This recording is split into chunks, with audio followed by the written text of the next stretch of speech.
Hello, this is Joan Kramer, the owner of Therapeutic Driving with Occupational Therapy. I'm here today to talk some more about driving requirements, where it all begins, sort of. How do you get your driving permit? You don't need a driving permit to do testing or to prepare for getting behind the wheel, but in order to get behind the wheel, you must have a permit. So it's sort of something of importance, and we will talk about some strategies on how this can work for all of you. Getting that permit and taking that test can be a challenge for individuals with autism. That's the comments I hear. Sometimes I've gotten people to come to me where they are very discouraged about getting their license or getting their permit because they've already struggled with taking that test. Unfortunately, in many states, once you turn 18, there's no requirement for learning the rules of the road in a very formal way in a classroom setting, as is required for individuals under 18. So there's a pro and a con to both sides of that, right? But really, it's all about everyone who drives needs to know the rules of the road and how to be safe operating a very complex machinery that is moving amongst other people operating a very complex machinery. So getting that permit test accomplished requires a commitment on your behalf. It requires a time commitment. It requires your ability to be patient with the process because the test is randomly presented to every test taker with different questions. In this day and age of technology, there are manuals available online for the DMV that will give you the necessary information about safe driving in all capacities, not just for this permit test. It talks not only about how to drive a car and how to operate a car, which in reality is mostly left to the instructors or a formal classroom instructor for learning how to drive. It also includes the rules of the road should you get in trouble. So it covers everything on the test. And that's where the manual becomes a wonderful tool. Is it they do not make it available in a paper version. So if you know a teen who has taken the new driver training through CCRI here in Rhode Island or another driving school that might offer it, I'm not exactly sure who is doing that these days. You can maybe borrow their tools and study off their resources, or you can print the manual offline if you have the ability to do that. And maybe you rather do it online and just keep going back to the web version, and that's fine too. But you do need to understand what the rules of the road are. You can use different versions of driver's manuals. There are books out there about basic driving safety. So some people might like different visual guides that are not on the permit preparation manual from the DMV. There are books out there that talk about driving. You can set a daily appointment with yourself to study. Force yourself to pick one page, one topic, one set of an hour, whatever it is that helps you structure your commitment to training and preparing and studying. That is what you're going to need to do to get through the knowledge base for getting through the permit test. Find a study partner, somebody who can work with you. It's important to reference the manual for proper facts about driving. I know some people will use some resources online for practice tests, which we'll talk about, but practice tests don't necessarily give you all the information you need to know once you get behind the wheel with a true driving instructor. So just be aware of that. Other options for studying are to complete practice tests online.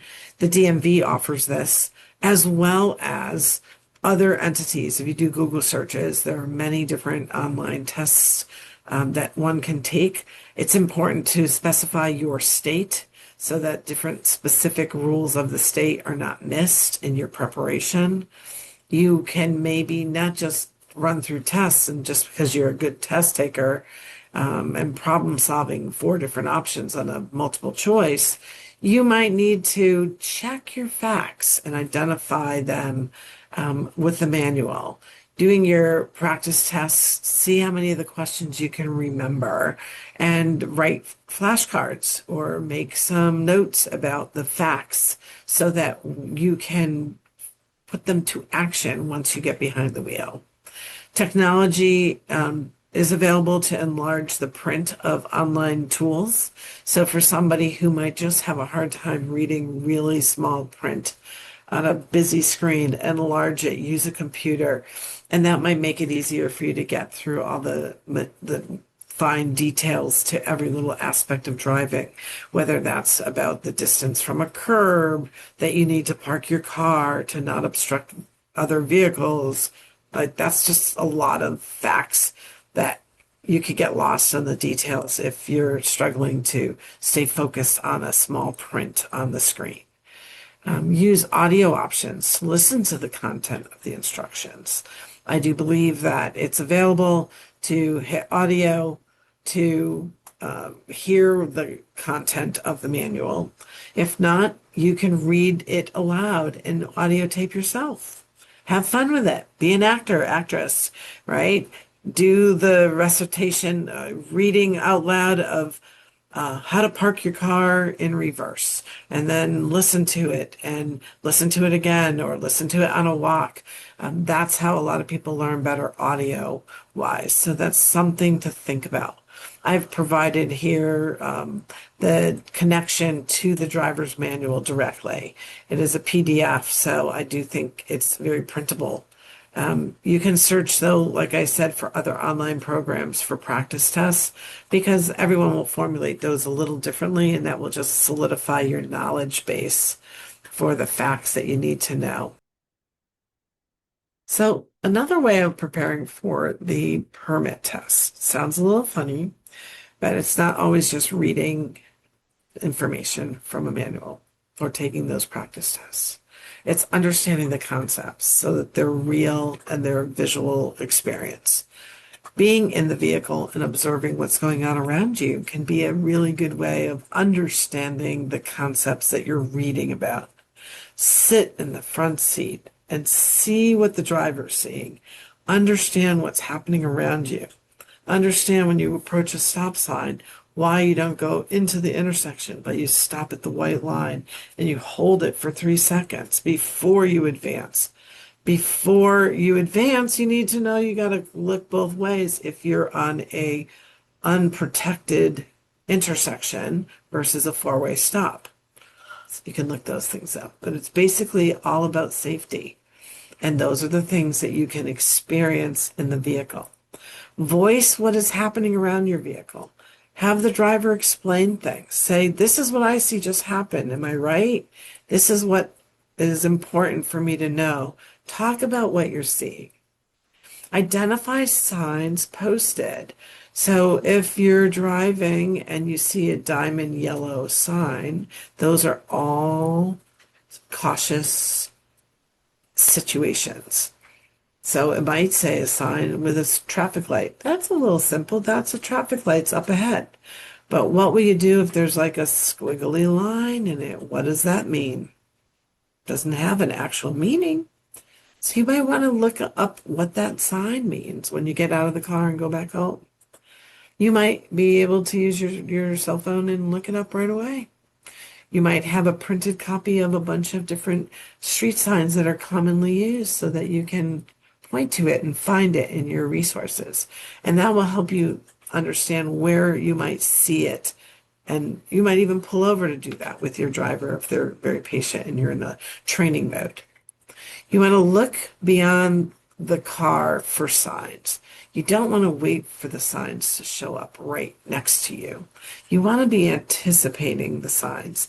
They're a warning for what's up ahead beyond that. So just be aware that the sign knowledge and awareness will eventually have to be out ahead, way ahead of you. And then you gather your insight as you come back towards yourself. Look out there, know what the signs are all along the way. You're going to start this task with limited distractions on a quiet road. I bet most of your driving partners aren't going to know where there's a speed limit sign on the street they live on. Where's the closest sign? I think it's 25 is a common thing I hear from experienced drivers I work with. They don't even know the speed limit after we've just passed the sign. You need to see the signs. They are your instruction. They are your guide when you become the driver. And they are your guide to understand and learn what the road rules are along your journey towards getting your license. You're going to progress to unfamiliar locations to like traffic flow. So you're going to go from a quiet environment, like not a lot of traffic, to like similar traffic flow in an unfamiliar neighborhood.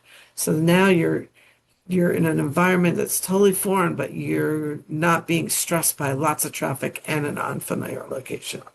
Eventually, you're going to be able to go into an area with more traffic, familiar, and then you progress to more traffic, unfamiliar. And you make this gradual transition with your practice partner, your person driving with you to teach you about driving.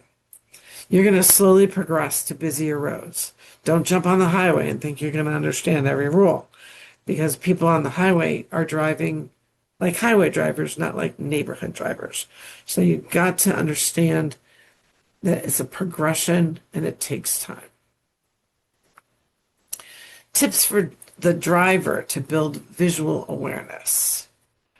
Drivers can explain events initially, but the student needs to voice the understanding of the events. So the person driving with you can give you some help and educate. Talk about a specific school zone sign or a specific merge, right lane ends up ahead. They can explain to you what that is. But the next time that same sign shows up, it should be the student's job to understand and say, hey, that's one of those merge. That means we got to put the turn signal on, we got to look over our shoulder, and we need to get into our proper lane because our lane is going to end.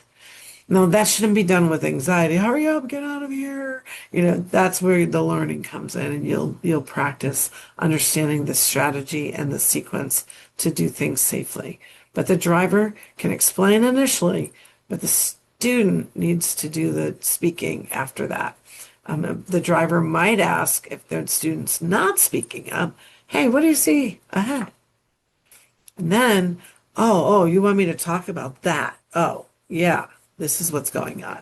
Or they might truly have forgotten, and there might be another repetition of the driver helping them understand what was ahead that's important to look at. And then they ask the student to reiterate it and talk about it and explain their knowledge so that there's a steady flow of learning. A student that's not familiar with driving isn't expected to understand every situation. Don't be stressing out that you're expected to know everything the day you get behind the wheel or the day you start your journey. You will learn it bit by bit. The driver might ask the student if they can proceed at an intersection. Hey, we're at a stop sign.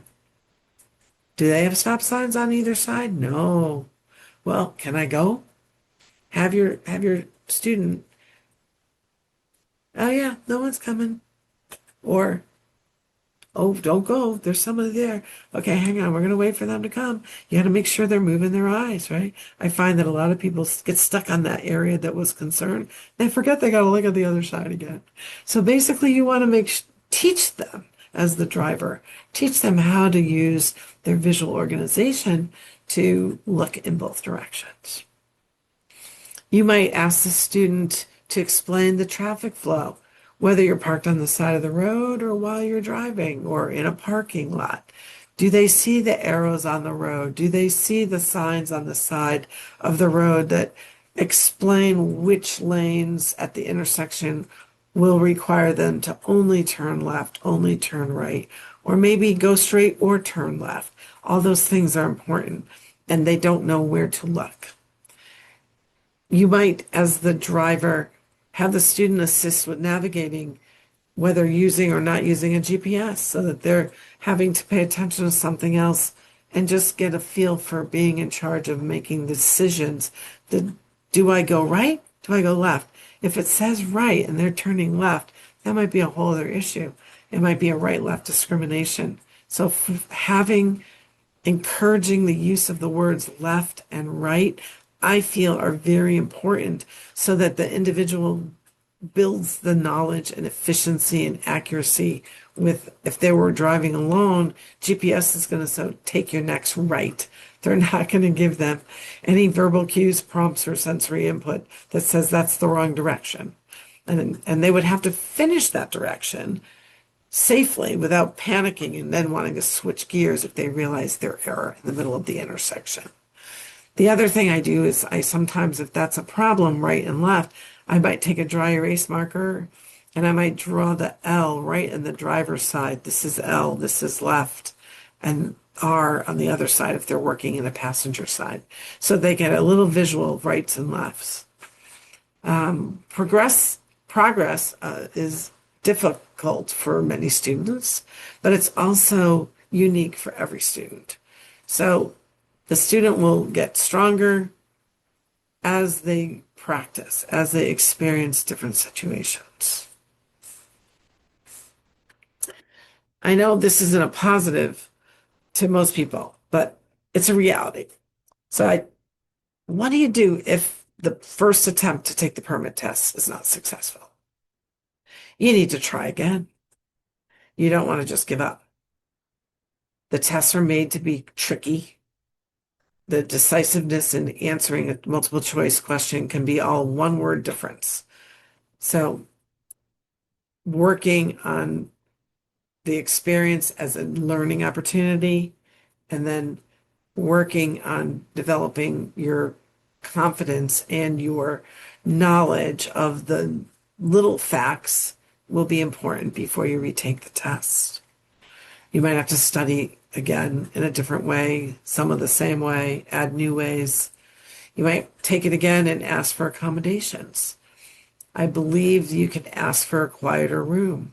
They might allow you to wear headsets. I do not remember if they have an audible version that will read the questions to you. Here in Rhode Island, I don't want to give that answer because I'm not a decision maker, but you ask what are available. And if they don't know what you're asking, can I wear my noise canceling headsets so that I don't hear all the background noise while I'm taking my test? They might go, oh, that makes some sense. They might want to check that your headsets are really not giving you all the answers, but it's pretty near impossible for a headset to predict what the questions will be. Because again, like I said in one of my presentations, the questions are randomly selected.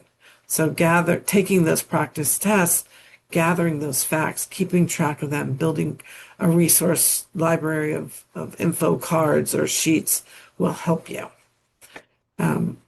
Take more practice tests and gather more information as you're moving through the process. Get the study manual and really take the time to learn the manual, not just take practice tests as you prepare.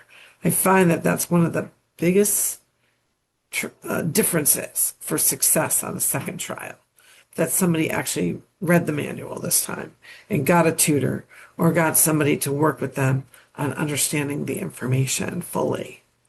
And again, flashcards are a great tool to help you not only read, listen to the information, you have to process the words, you have to write them down.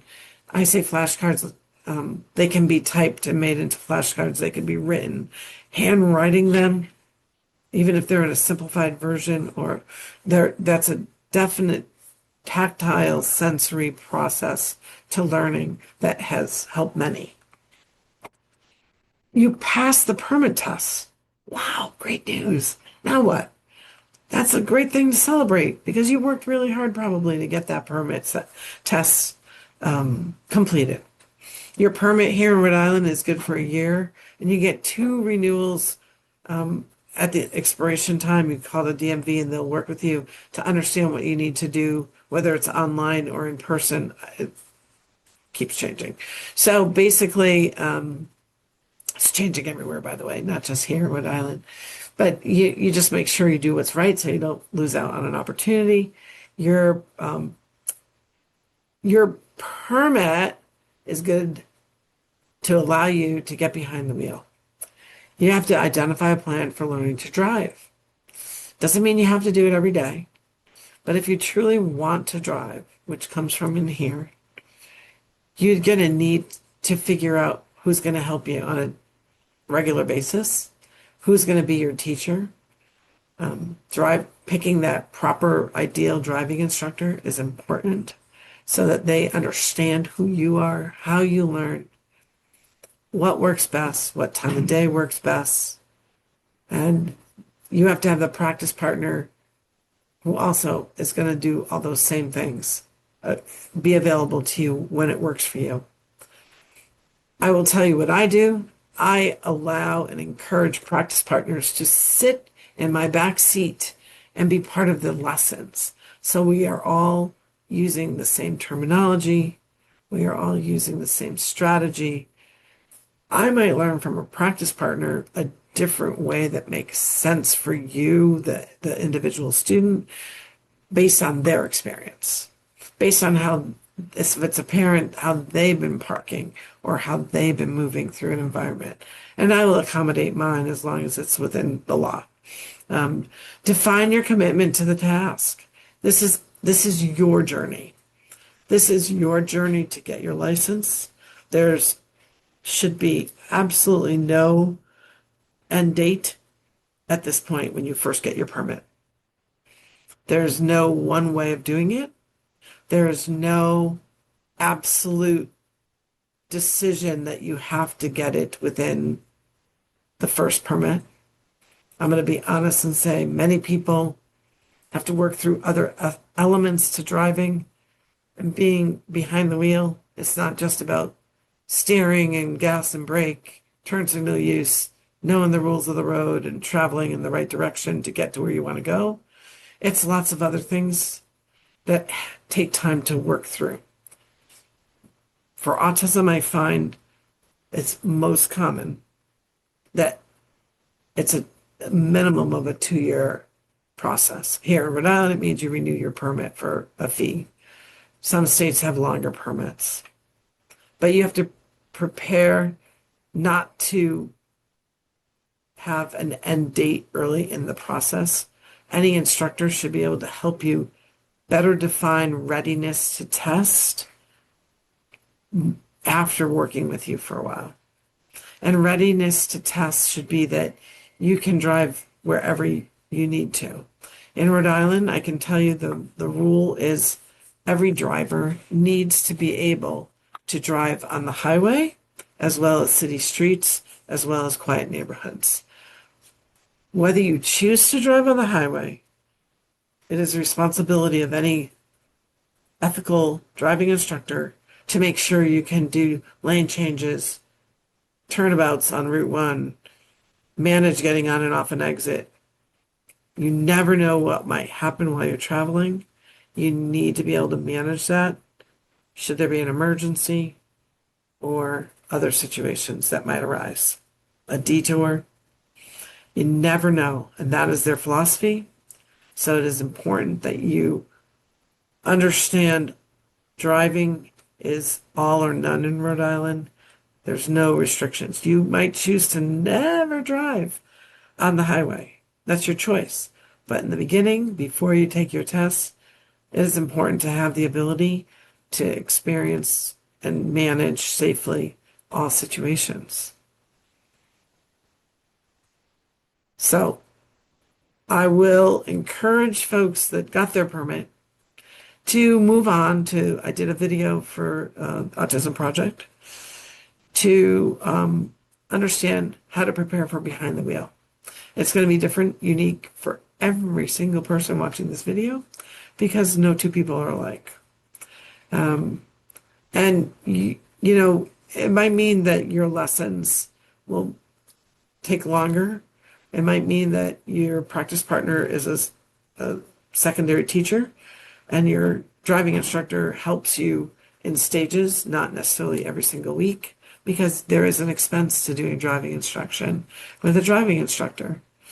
So that's just something to be realistic about and prepare your knowledge of what will work for you before you start your journey so that you're not disappointed in having an expectation that's not realistic. So I encourage all of you to think positive, believe in yourself, and know that public transportation is a wonderful training for you to feel comfortable in the community alone, navigating and taking a journey to accomplish a fulfilling, meaningful life. Driving will be part of that.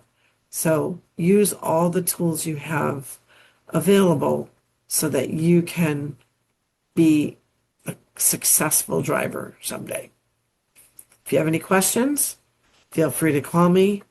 I'm available for a consultation on the phone to help you guide you to what's next.